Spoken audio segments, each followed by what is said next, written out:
I've driven this Gallardo for the last 1,600 miles, and I absolutely love the car. It's exceeded my expectations in many, many ways, and you should watch the full review that we did on this car by clicking the link here. And additionally, you should watch the things we love about it, because truly, it is a fantastic vehicle. But like all cars, all supercars and hypercars, there are downsides to owning something like this. So I thought I would give you some of the reasons why I dislike this car. Overall, I love it. If I hated the car, I would sell it. But there are some shortcomings. The first of which is the e-gear system in certain scenarios. I purchased the e-gear because that's the one I wanted. My daily driver is a manual. I wanted to try something different, and at high speeds, the e-gear is fantastic. It is so fun. It reacts very quickly, but around town, it is very annoying. The car can be jerky at low speeds. This car has one of the largest learning curves, the steepest learning curves of any vehicle I've ever hopped in. Getting a smooth takeaway is very difficult. I've been balancing, was I giving it too much gas, too little gas, and it's kind of hard to figure out. I finally determined that you really don't give it much gas at all to progress from a standstill, but often in town, you jerk back and forth, it makes a lot of noise, people are looking at you, you look like you're driving like an idiot, so it is difficult. Another downside is the car's turning radius. It is one of the worst turning radiuses of any car I've ever driven, probably due to the all-wheel drive system, wide tires, but I've just never driven anything like it where it takes so many damn turns to get around things. When you're in a parking lot, you often have to make 5-point turns and stuff like that. It's part of the nature of the beast, but it can be very frustrating. The 2004 model did not come with a front lift kit, so this means scraping on things is very possible. What that means on a daily routine is that you have to kind of scout out where you're going. If there's a restaurant that you want to go to, you almost have to make sure ahead of time that the driveway is accessible, because you can't park your car on the side of the street. That means that when you're low on gas, certain gas stations aren't accessible because you don't want to scratch the front end of your car and have to put a whole new bumper on it. So it is a different style of driving that takes some getting used to.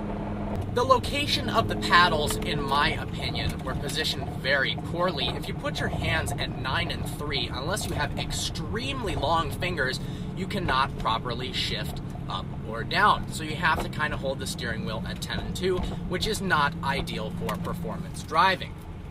Don't know why they did it that way. Driving this car on the freeway is kind of a pain.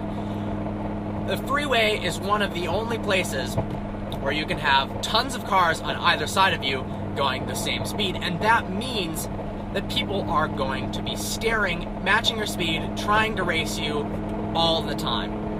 If you're trying to change lanes, often that is very difficult. If you have someone going the same speed on the left of you and the same speed on the right of you, and you're trying to get over to an exit, it's very difficult. And then when you downshift and you punch it, the people are thinking you're trying to race instead of just get over, and then they match your speed again. If they're in a slower car, then you can get ahead of them. But it is a little bit frustrating. It also means countless people take pictures of this car when they're driving down the road. I've seen some of the dumbest driving ever because this car was in their premises. I've seen people, not lying, and clearly he had a good choice in automobiles because he was driving an E39 540i, but legitimately, he opened the sunroof. There's only one person in the car. He's driving with his left hand.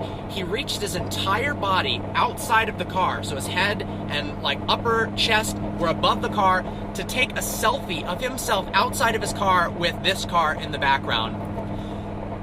It was unbelievable to see that. It was kind of funny because no one ended up getting injured, but that was the stupidest thing I've ever seen. People do some crazy things to get pictures of this vehicle because, at least in Michigan, where I'm driving it right now, it's pretty rare. In other parts, Miami, Southern California, this car is a dime a dozen. The trunk space in the Gallardo is abysmal. Some people would say, you know, why does that matter? It's a Lamborghini, it's a two-seater. Why do you need to carry lots of things? But when you look at its competition, the Ferrari 430, it seems like it has an 8-foot flatbed of a trunk in comparison to this car. Honestly, you can fit a backpack if you go really, really light grocery shopping, but for the most part, the trunk is completely filled with my car cover. So you can't really put much in it. The sound system in this car is terrible. There's no question why a lot of people spend absurd amounts of money on upgrading the sound system to a fantastic piece of audio bliss. The stock sound system, the bass is not that great, the overall clarity isn't that great, and the volume is what surprises me the most. The volume goes to 30. At 30 out of 30, it is not loud enough. I mean, it's pretty loud, but most cars, if you're turning it up all the way, unless you have some serious hearing issues, it's going to be way too loud. And the reason that's frustrating is if you turn it up to 29 out of 30, it's really not good for the speaker system. So often I find myself listening to music quieter than I would like. I'm probably not going to do anything about it because this car is not supposed to be an in-home theater system. But I wish it was a little bit better, and honestly, on my 2001 BMW M5, the speakers are better. Well, I hope you enjoyed this video and found it informative. I just wanted to give you some downsides of owning a Lamborghini Gallardo and driving it on somewhat of a daily basis. No car is perfect, and while out here on this open road right now,